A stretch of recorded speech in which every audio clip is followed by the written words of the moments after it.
আওয়ামী লীগের হয়ে একসময় নির্বাচনী প্রচারণায় অংশ নেয়া ঢাকায় চলচ্চিত্র নায়িকা অপু বিশ্বাস বিএনপির মঞ্চে বক্তব্য দিয়েছেন। বৃহস্পতিবার কুষ্টিয়ার খোকসা উপজেলায় বিএনপির প্রতিষ্ঠাবার্ষিকী অনুষ্ঠানে যোগ দিয়ে তিনি স্থানীয় নেতা রিপন হোসেনের পক্ষে সমর্থন চান। জানিপুর সরকারি মাধ্যমিক বিদ্যালয় মাঠে আয়োজিত শোডাউন, ভোজন ও সাংস্কৃতিক অনুষ্ঠানে অংশ নেন অপু বিশ্বাস ও অভিনেতা নীরব হাসান। খোকসা পৌর বিএনপির সাবেক সাংগঠনিক সম্পাদক রিপন হোসেনের আমন্ত্রণে তারা এই অনুষ্ঠানে যোগ দেন। বিএনপি সমাবেশে কালচারাল ফ্যাসিস্ট অপু বিশ্বাসের অংশগ্রহণের খবর গণমাধ্যমে প্রকাশের পরপরই সোশ্যাল মিডিয়ায় সমালোচনা শুরু হয়েছে। আওয়ামী দোসর অপু বিশ্বাস কিভাবে বিএনপি সমাবেশে যোগ দেয় সেই প্রশ্ন তুলেছেন নেটিজেনরা। অনেকেই ক্ষোভ প্রকাশ করে প্রতিষ্ঠাবার্ষিকীর আয়োজক বিএনপি নেতাকর্মীদের বহিষ্কার দাবি জানিয়েছেন।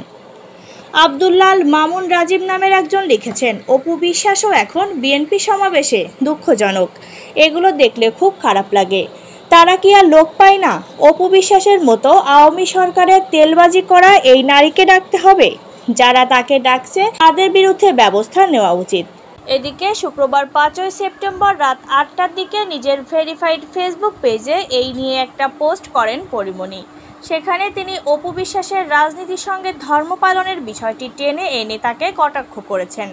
যদিও পোস্টে কারো নাম উল্লেখ করেননি পরি, তবে নেটিজেনদের বুঝতে বাকি নেই যে পরিমণি পোস্টটি অপু বিশ্বাসকেই ইঙ্গিত করেই করেছেন।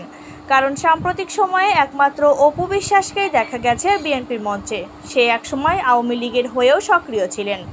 অন্যদিকে বিপরীত ধর্মে বিয়ে করেও আলোচিত এই নায়িকা, তাই পরীর পোস্ট যে অপুকে ঘিরেই তার বলার অপেক্ষা রাখে না। নিজের পোস্টে পরিমণি লিখেছেন, আগে ছিল 6 মাস হিন্দু 6 মাস মুসলিম, এখন 6 মাস আওয়ামী লীগ 6 মাস বিএনপি। পোল্টিবাজ সুবিধাবাদী কাকে বলে দিদি কিন্তু দেখিয়ে দিলেন।